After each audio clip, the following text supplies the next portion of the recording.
Hello everyone, welcome to my channel पर नए हो तो चैनल को सब्सक्राइब करें और मुझे सपोर्ट करें।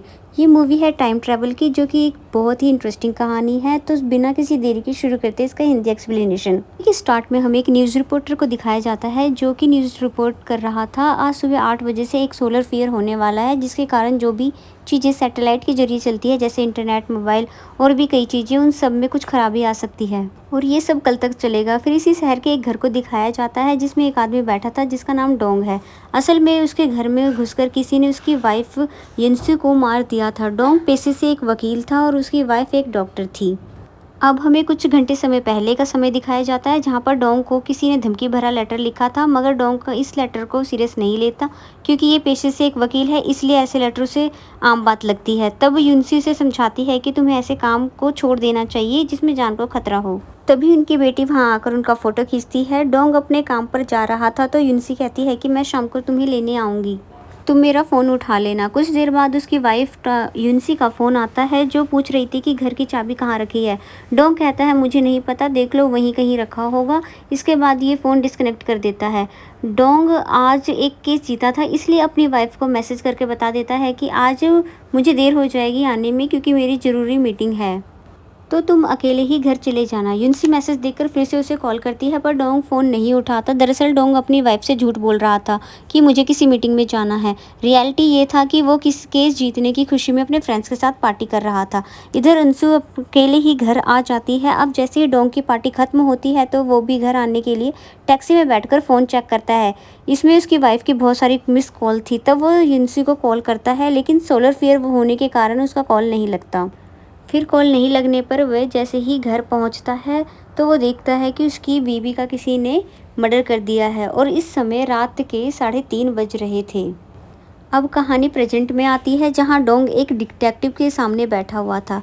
डिटेक्टिव डोंग से उस लेटर के बारे में पूछता है जिसमें इसे जान से मारने की धमकी दिया था। डोंग कहता है मुझे नहीं मालूम ये लेटर मुझे किसने भेजा था। फिर सीसीटीवी को चेक किया जाता है, जिससे इन्हें एक गाड़ी के बारे में पता चलता है, जो रात में इनके घर के बाहर खड़ी थी, मगर इस वीडियो में कातिल का चेहरा और गाड़ी नंबर दिखाई नहीं देता। डोंग कहता है मेरी गाड़ी में भी एक कैमरा लगा है, उसमें जरूर गाड़ी का नंबर आया होगा, मगर डिटेक्टिव का कहना है कि खूनी ने गाड़ी का भी कैमरा निकाल लिया है। इससे पता चलता है कि वो तुम्हारे बारे में सब जानता है। अब यहाँ डोंग की बेटी भी आ जाती है, जो एक कंपटीशन में गई हुई थी, इसलिए उस वक्त ये घर में नहीं थी जब इसकी मॉम का मर्डर हुआ था, जिसके कारण उसकी जान बच गई। डोंग अपनी वाइफ के मर्डर की पूरी जानकारी अपनी डायरी में लिखता है, जिससे किसी तरह ये अपनी वाइफ के कातिल तक पहुंच सके। धीरे धीरे समय बीतता है और आज फिर 1.5 साल बीत चुके हैं, लेकिन किसी को आज तक ये नहीं पता चला कि इसकी वाइफ का मर्डर किसने किया। डोंग इस बात से काफ़ी दुखी था, क्योंकि उस दिन अगर ये अपनी वाइफ से झूठ नहीं बोलता तो उसका मर्डर नहीं होता। अब मेन स्टोरी पे आते हैं। डोंग पिछले 1 साल से अपने काम पर नहीं गया था और फिर ये फैसला करता है अब से वो काम पर जाया करेगा। अब इस शहर में इलेक्शन भी होने वाला था, तो कुछ लोग इसके पास आके बोलते हैं प्लीज़ ये वोट आप मिस्टर पार्क को ही दीजिएगा। नेक्स्ट डे डोंग अपनी बेटी को स्कूल छोड़ने जा रहा था, तभी उसके मोबाइल पर एक कॉल आती है और तब ये मोबाइल देखता है तो इसके फ़ोन पर उसकी वाइफ के नंबर से फ़ोन आ रहा था। फ़ोन उठाने पर कोई लेडी की आवाज़ आती है, जो इससे घर की चाबी के बारे में पूछ रही थी। डोंग बहुत हैरान था। वो उससे पूछता है कौन बोल रहा है और अपने चारों तरफ देखने लगता है। तभी डोंग को एक लेडी दिखाई देती है, जो फ़ोन पर बात कर रही थी।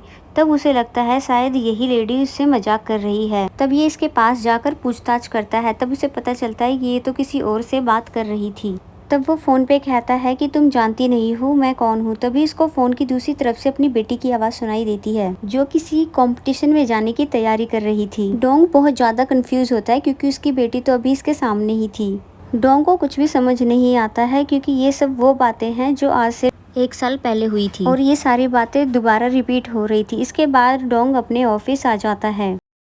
फिर न्यूज़ में बताया जाता है कि आज फिर से सोलर फेयर आया था, जो कि 1 साल पहले भी आया हुआ था। फिर ऑफिस में भी डोंग के फ़ोन पर इसकी वाइफ के नंबर से कॉल आने लगा।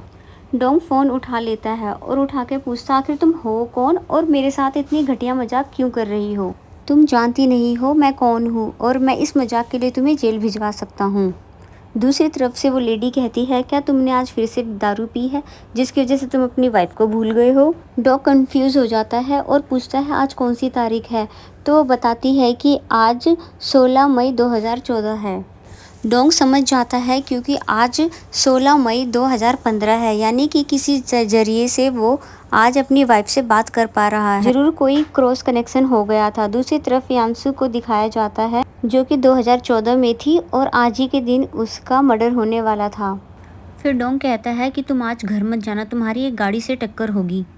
दरअसल आज के ही दिन यंशु की मर्डर होने से पहले एक गाड़ी से टक्कर हुई थी। इससे पहले यंशु डोंग की कोई बात सुन पाती, एक नर्स आकर उसको अपने साथ चलने को कहती है और यंशु बिना कोई बात सुने ही वो चली जाती है। डोंग परेशान हो जाता है और यंशु को दोबारा फ़ोन करता है पर उसका फ़ोन नहीं लगता है। यानी कि यंशु 2014 से 2015 में फ़ोन कर सकती है पर डोंग 2015 से 2014 में फ़ोन नहीं कर सकता है। फिर 2014 में यंशु अपने गाड़ी से घर जा रही थी, तभी एक कार से उसकी टक्कर होते होते बचता है। फिर भी इसकी गाड़ी पर स्क्रैच आ जाता है, पर इस बार स्क्रैच आगे नहीं बल्कि पीछे आया था, जबकि पिछली बार आगे की तरफ स्क्रैच आया था। ऐसा होते ही 2015 में वो स्क्रैच आगे से हटकर पीछे की तरफ लग जाता है। इससे डोंग को ये समझ में आता है कि 2014 में कुछ भी चेंज होगा तो उसका असर 2015 में भी होगा। अब डोंग को सब कुछ समझ आ गया था, तो बस अब इंतजार था तो यंशु के फ़ोन के आने का। दूसरी तरफ 2014 में यंशु अपने घर पहुंच जाती है तो बाहर इसे कुछ पार्सल मिलता है जो कि वो अंदर घर में ले जाकर रख देती है। अब दोनों के दोनों एक ही घर में हैं, पर फ़र्क बस इतना है कि एक 2014 में है और एक 2015 में है। इसके बाद इसकी वाइफ इसे फ़ोन करती है। फिर डोंग बताता है कि तुम्हें जल्दी से घर से बाहर निकलना होगा क्योंकि घर के अंदर कोई चोर आने वाला है और वो तुम्हें मार देगा। बट अंशु को ये सब बातें उसकी मजाक लग रही थी। वो कहती है कि तुम कितना दारू पीते। फिर डोंग बताता है कि मैं 2015 से बात कर रहा हूँ, किसी तरह से तुम्हारे फ़ोन से कनेक्शन जुड़ा है। आगे क्या क्या होने वाला है ये सब बता ही रहा था कि तभी अंशु के घर की डोरबेल बजती, जिस बेल की आवाज़ डोंग को भी सुनाई देती है। डोंग अपनी वाइफ को दरवाज़ा खोलने से मना करता है। यंशु स्क्रीन पर देखती है कि बाहर कोई डिलीवरी बॉय आया हुआ था, पर डोंग बार बार इसे दरवाज़ा खोलने से मना कर रहा था। थोड़ी ही देर में डिलीवरी बॉय चला जाता है। फिर तभी डोर बेल दोबारा से बजता है, पर इस बार कोई दूसरा व्यक्ति था जिसका पूरा चेहरा कवर था। तो यंशु समझ जाती है कि यहाँ कोई चोर आया है जो चोरी करने आया है। अब यंशु को डोंग की बातों पर यकीन आने लगा था। तभी घर की लाइट चली जाती है। डोंग कहता है जल्दी से किचन की खिड़की बंद करो, क्योंकि डोंग को याद आ गया था कि किचन की खिड़की से ही वो किलर आया था। यंशु जैसे ही किचन का डोर बंद करती है, उसके सामने ही वो किलर आ जाता है जो कि शीशा तोड़कर अंदर आ गया था और हमला करता है। यंशु किलर से बचते हुए किसी भी तरह से बाहर आ जाती है, जहां वही डिलीवरी बॉय उसे मिलता है। ये उस आदमी से मदद मांगती है। डिलीवरी बॉय उस चोर को पकड़ने की कोशिश भी करता है। अब यंशु पुलिस स्टेशन पहुंचकर ये सारी बातें बताती है।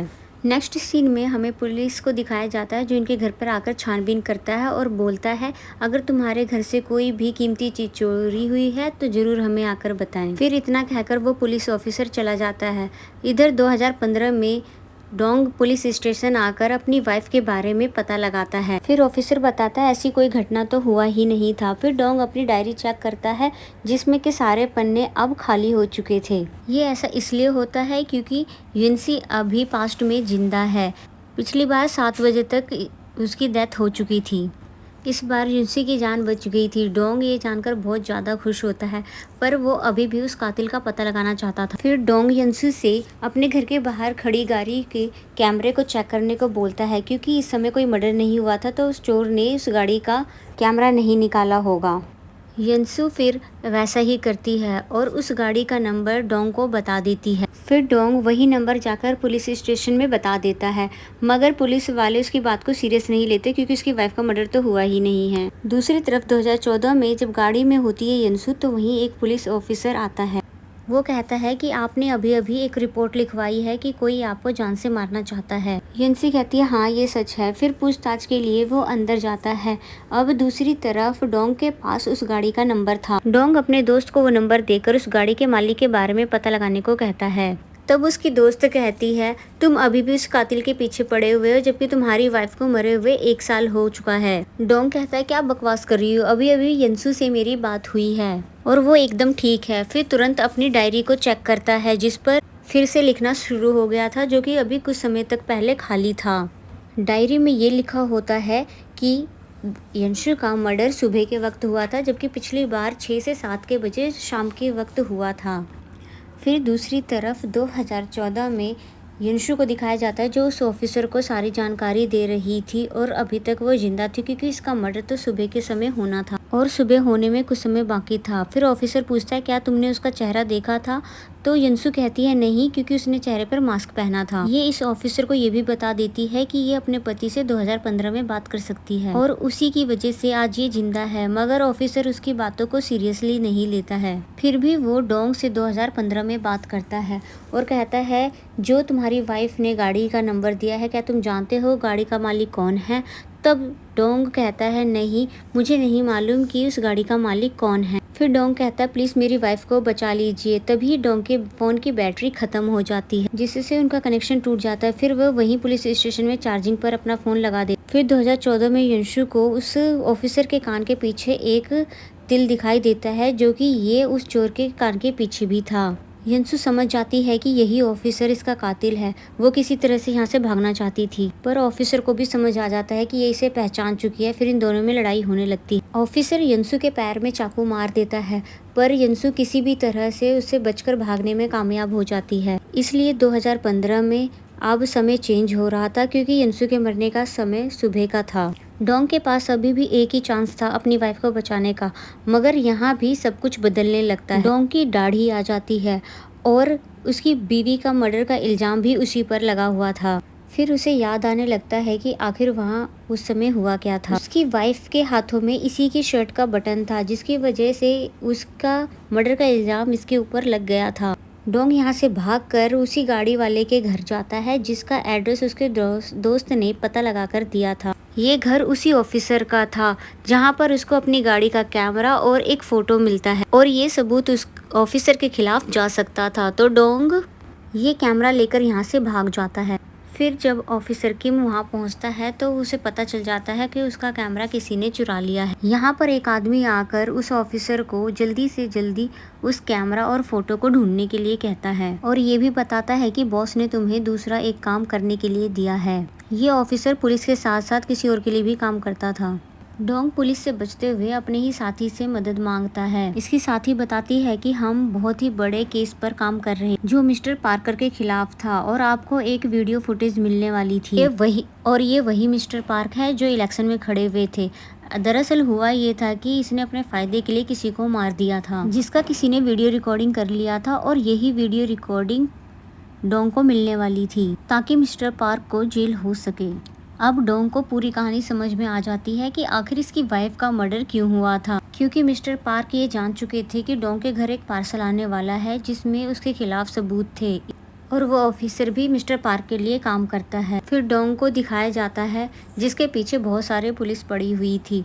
तभी यंशु की कॉल आती है, जो कि उस समय हॉस्पिटल में थी। वो बताती है कि ऑफिसर किम ही मुझे मारना चाहता था। डोंग कहता है, हाँ मुझे मालूम है। तभी डोंग के सामने ऑफिसर किम खड़ा होता है, जो कि इसका फ़ोन ट्रैक करके यहाँ तक पहुँचा था। फिर इसे घूसा मारकर इसके ही फ़ोन से यांशु से बात करता है। वह कहता है कि तुम सच कह रही थी कि तुम फ्यूचर में अपने हस्बैंड से बात कर सकती हो। यानी कि पिछली बार जब 2014 में उसने इसे ये बात बताई थी, तब उसने इसकी बात को सीरियसली नहीं लिया था, मगर अब इसे भी यकीन हो गया था और अब ये डोंग को मारने वाला था। तभी इस ऑफिसर का सीनियर यहाँ आ जाता है, जिसे देखकर वो यहाँ से भाग जाता है। सीनियर ऑफिसर डोंग को कानून के हवाले करने के लिए कहता है। डोंग उस ऑफिसर से कहता है कि मैंने अपनी वाइफ का मर्डर नहीं किया है।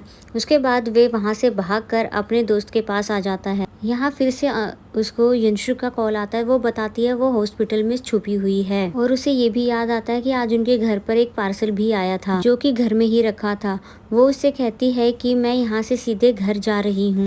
डोंग मना करता है ऐसा मत करना, पर यंशु कहती है मैं घर के अंदर नहीं जाऊंगी, बल्कि घर के बाहर ही तुम्हारा इंतजार करूंगी। यहाँ ये 2014 वाले डोंग के बारे में कह रही थी, क्योंकि यहाँ सोलर कनेक्शन होने की वजह से 2015 वाले डोंग से बात कर पा रही थी। ये 2014 वाले डोंग को, यानी कि जो कि रात के 3 बजे आने वाला था, उसको सारी बात बताकर ये पार्सल उसको दे देगी। साथ ही साथ वो ये भी बताती है कि उसके पास वो चाकू है जिससे उस ऑफिसर ने उसके ऊपर हमला किया था। फिर वो कहती है कि इसी हॉस्पिटल में वो उसको ऐसी जगह छुपा देगी जहाँ पे 1 साल तक किसी की नजर ना जाए। तुम इस चाकू को ढूंढ कर पुलिस को दे देना ताकि तुम बेगुनाह साबित हो जाओ। फिर डोंग भी उसी हॉस्पिटल में आ जाता है जहाँ पर इसकी वाइफ ने चाकू छुपाया। अब दोनों वही हॉस्पिटल में एक ही कमरे में है, पर एक 2014 में है तो एक 2015 में था। तभी उनका कनेक्शन टूट जाता है क्योंकि ऊपर जो सोलर सिस्टम था उसका असर अब धीरे धीरे कम हो रहा था। फिर डोंग जैसे ही वहाँ से चाकू लेकर जा रहा था, वहाँ ऑफिसर किम आ जाता है जो फिर से इसे ट्रैक करके यहाँ तक पहुँच गया था। फिर डोंग किसी भी तरह से भागकर दरवाजे की दूसरी तरफ पहुँच जाता है। क्योंकि दरवाज़ा बंद हो चुका था, तभी डोंग उसको वही चाकू दिखाकर बताता है कि अब तुमको और मिस्टर पार्क को जेल जाने से कोई नहीं बचा सकता, क्योंकि इस चाकू पर तुम्हारे उंगलियों के निशान थे और मेरी वाइफ के खून के निशान भी है। फिर दूसरी तरफ 2014 में यंशु हॉस्पिटल से निकलकर अपने घर आ रही थी। ये अपने पति को फिर से फ़ोन करती है, मगर इस बार 2014 वाले डोंग को ही फ़ोन लगता है जो कि पार्टी करके अपने घर आ रहा था। फिर यंशु पूछती है कि तुम कहाँ हो, तो वो कहता है अपने पास वाले ही चौराहे पर ट्रैफिक में फंसा हुआ है। यंशु कहती है मैं तुम्हें लेने के लिए आ रही हूँ। फिर चौराहे पर जाकर अपने पति को ढूंढने लगती है। फिर यहाँ पर वही ऑफिसर किम आ जाता है जो उसे चाकू की नोक पर वापस उसे उसके घर ले आता है, क्योंकि उसके घर पर ही वो पार्सल था जिसमें मिस्टर पार्कर के खिलाफ सबूत था। ऑफिसर किम पूछता है बताओ वो वीडियो फुटेज कहाँ है, तो यंशु बताती है वो ऊपर वाले कमरे में, मगर तुम कुछ भी कर लो अब मेरे पति आने ही वाले हैं, तुम्हें नहीं छोड़ेंगे। ऑफिसर किम कहता है मैं भी यही चाहता हूँ कि वो जल्दी से घर आ जाए। फिर उसे उसके शर्ट का बटन दिखाता है जो कि इसे मारकर वो उसे रखने वाला था ताकि इसके मर्डर का इल्ज़ाम इसके ही पति पर लग जाए। दूसरी तरफ 2015 में वही ऑफिसर डोंग के घर पहुंच जाता है और उसकी बेटी को पकड़कर डोंग को फ़ोन करता है। ये उससे जल्दी से जल्दी चाकू को घर लेकर आने को कहता है। ऑफिसर किंग कहता है अगर तुम चाकू को लेकर जल्दी से जल्दी घर नहीं आए तो मैं तुम्हारी बेटी को भी मार दूंगा, जैसे तुम्हारी वाइफ को मारा था। कुछ देर बाद डोंग घर पहुंच जाता है। ये किलर कोई भी सबूत अब नहीं छोड़ना चाहता था, इसीलिए इन दोनों में अब लड़ाई होने लगती है। ऑफिसर बहुत ज़्यादा ताकतवर था, इसलिए वो डोंग को बहुत बुरी तरह से मारता है। डोंग अब आखिरी सांसें ले रहा था। इसके बाद वो ऑफिसर उसकी बेटी को भी मारने लगता है क्योंकि इसने भी इसका चेहरा देख लिया था।